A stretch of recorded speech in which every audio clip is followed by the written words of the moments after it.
As property investors, you are of course looking for a steal of a property deal. But what you're not expecting is for your property to be stolen from you. Well, that's what nearly happened. And to discuss that and how you can avoid having your property stolen from you, I'm joined as usual by Andrew Roberts. Andrew, hi there. Hi, Ranjan. Wow. I mean, preposterous. Well, we covered a similar story a year ago. And I can't believe that the viewers are not listening to what we're telling them to do to protect themselves. Let's discuss the story first. First of all, this doesn't happen that often, and that's why it's in the news, and most of the time it gets caught. When it does happen, it's often among people that know each other, sort of husband-wife situations, siblings and all of that, where people have a lot of access to personal information of the person they're stealing the property from. But with unknown people, unconnected people, it is very, very rare. But tell us about what we're talking about. What is this story that's in the news? Okay, well, this is a gentleman who presented himself to a letting agent. The letting agent let the property to them. Now, you'd think to yourself, hang on a minute, he's renting a property. He's got to go through his ID checks. He's got to go through the validation, the money laundering checks. But he presented fraudulent documents, which basically makes a bit of a mockery of that process, really, doesn't it? Yeah. So once he'd rented the property, 2 weeks after he'd rented it, he created an online estate agency and then decided that he would sell the property. But before he did, he rented furniture, dressed up the house to look like it was his own home, and then invited buyers around. He, from what I can ascertain, had 2 different buyers competing to buy the property, one of which went ahead, and it was only by pure accident that this scam got rumbled. But what you said so far is actually, anyone can do, and there's no big deal. You can have a house and you can put some furniture in it, get some buyers in, and they look round and they give you an offer. But once it goes to solicitors, that's the time where you can't really fake it, can you? Because you've got to give your ID as the seller. The solicitor will go through KYC, your customer checks for the seller. And also, you've got to have the land registry entry of the property in your name and mortgage free. Yeah. Or if there is a mortgage, then obviously that would have to be in your name too. So yes, anyone can dress up a property, get some people in and get an offer. But it can't progress beyond that, surely. Well, the facts of the case have not been fully disclosed because obviously the government, the authorities don't want people going around going, oh, that's a good idea, I'll copy it. But given that it was reported he produced fake ID to the letting agent, it's not inconceivable that that wasn't then rippled onto the solicitor with fake ID to the solicitor as well. And a lot of solicitors are just doing this online verification thing where they don't actually see you anymore because the conveyancing warehouses, they don't have people coming into their offices to validate themselves. They use an online checker. So provided you can fake the online checker, you're straight in again. But so what you're saying is, what you would have to do is produce fake documents that matched the actual owner on the land registry. So if the owner on the land registry is Frank Smith, you are now Frank Smith. If there's a mortgage on the property, that's in the name of Frank Smith, and everything should tally. That's what they're basically saying. So they've basically produced fake documentation, which would be a proof of address and a personal identity in order for the solicitor to progress the case and believe it's them, and as you say, in the name of the owner of that property. And I guess, particularly over the COVID period, where people couldn't meet to verify identity, a lot of solicitors were doing identity checks by you basically holding up a passport in front of a camera. And doing it over Zoom. So they weren't actually in your presence, so there possibly could have been some issues there. There's very highly probably a lot of weaknesses in the system. The conveyancing system, as we know, is not perfect, and with conveyancing times, in my day, when I worked in a law firm, sort of 6 weeks was normal for a sale transaction to go through. We're now talking anything up to 40 weeks to go through conveyancing. The process hasn't changed. Why? A solicitor's being lazy? If you're a solicitor, tell me, why are you taking so long? We'll get back to the video in just a moment. What is the most exciting opportunity in property right now? And that is repurposing defunct commercial buildings to residential use. Now, most people don't really know where to start, what to look for, and how to exploit these opportunities. And that's why I've prepared 90 minutes of free training for you to get you started on this wonderful journey. You can register for this free training at property-workshop.com. Join me on that free training, and I'll leave you to enjoy the rest of the video. But there's a lot people can do about this. I mean, I think that the most at-risk properties are unencumbered properties.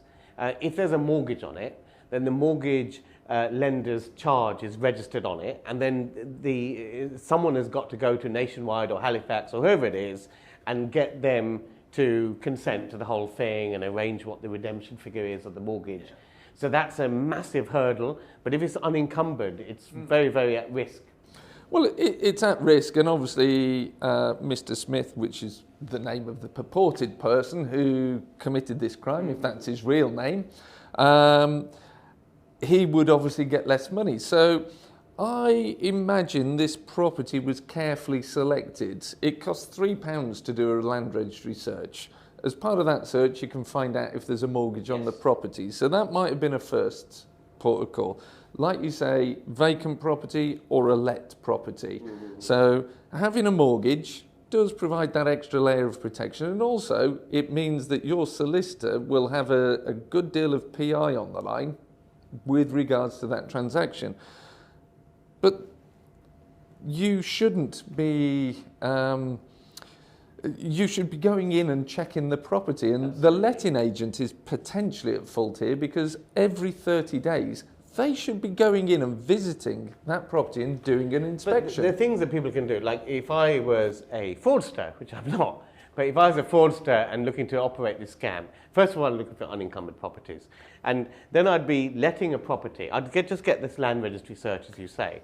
You're looking for properties without mortgage. But what I'm also looking for is properties where the owner, the landlord, actually lived there and forgot to change their address details when they moved out. Yes. So if you were an owner-occupier in a flat and then you decided to rent it out later on, and you didn't update your address on the land registry, then land registry would send any information to the tenant, and you would never get to hear about it.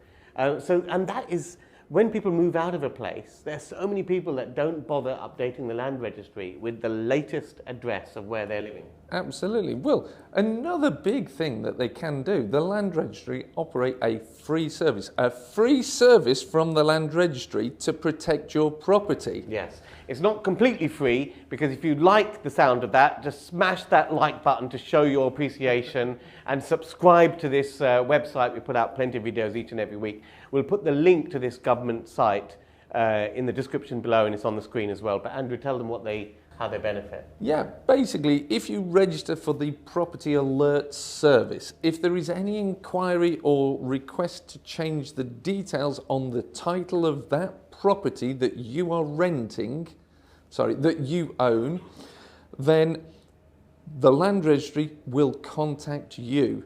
And because your address will be a different contact address to the property address, it won't be intercepted by the fraudster. Exactly. And we mentioned before unencumbered properties as well. That's properties without a mortgage. You can do this on any property you like. And this might be an additional belt and braces check, which is, you can now give contact details which are email addresses on land registry. That's been the case for many years. So if it gets lost in the post, there's the email backup. But one thing you can do is put an RX1 on a property, which is a restriction. And all that means is, and that can be if you've got a company or something like that, you just register a restriction against that property, which means that that entity needs to be consulted before a disposal can happen. And that just allows a further layer of protection. that you can receive a notification at a different address if anyone tries to change anything on that property. Absolutely. Well, you've got the RX1 and the UN1. They both cost around about £40. Land Registry are talking about changing fees, so it depends on when you're watching the video. But an RX1 or a UN1, you will be notified by the solicitor who is handling that matter. So you've got a level at the Land Registry and then you've got a level down at the solicitor. So you've got different people reporting it, therefore more opportunity for you to protect your assets. And these sort of people, a bit like burglars really, burglars will go down a street and they'll say, that house has got an alarm, security cameras, whatever, I'll miss that one. Oh, this house hasn't got an alarm, hasn't got security cameras, lights are all off, I'll chance that one. So by putting this sort of protection measures in place, some fraudster comes along, does a £3 Land Registry search and can see it's too much hassle and they'll move on to the next target. But this landlord in particular didn't do any of the measures that we talked about. No. And it only got, so it was a completely, it was a house with no alarm, nothing, and the doors were wide open. And it only got picked up by chance. It absolutely was. Now, here's a great little tip for you. Whenever you're having a property survey, turn up with the surveyor, ask questions. These guys are really helpful and always willing to share their knowledge. They've gone to university, studied 4 years. They want to show you how expert they are and what they know. Now, this particular transaction, the buyer had turned up with the surveyor. And while they were lifting the manhole covers, looking down the drains for any problems with the property, the neighbour pops their head over the wall and says, I think you got a problem, mate, because that house is rented, you can't buy this one. So had this landlord protected themselves and had the buyer not found out that this was a fraudulent transaction, he could have lost his house, he could have lost £400,000 house, but also the buyer would have been in a predicament that they were buying a house that the seller wasn't able to sell. Okay, so secure your assets. You've heard it here first. Make sure you don't get stung by these fraudsters. Also, if you want to keep up to date with the latest goings on in property, make sure you attend the Baker Street Property Meet. The UK's largest property investors networking meeting takes place on the last Wednesday of each month in central London. Join Andrew and myself, 300 plus property investors. Details of this month's event available at bakerstreetpropertymeet.com.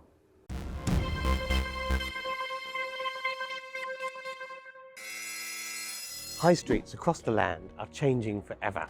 Basically, there's an oversupply of retail premises. Shops are closing down, more are going to close down in the future. The government know this, and that's why they're introducing a light touch planning system which allows small developers to easily repurpose these buildings to residential use under a light touch planning regime called permitted development. Now, this is going to be the biggest revolution and the biggest change and the biggest opportunity for property investors that I've ever seen. And this is all coming into effect on 1st of August. So you need to know what's happening and what properties to look for to take advantage of these opportunities so that you can get in there and take that first mover advantage. I've got a 90-minute free masterclass to get you ready for August the 1st.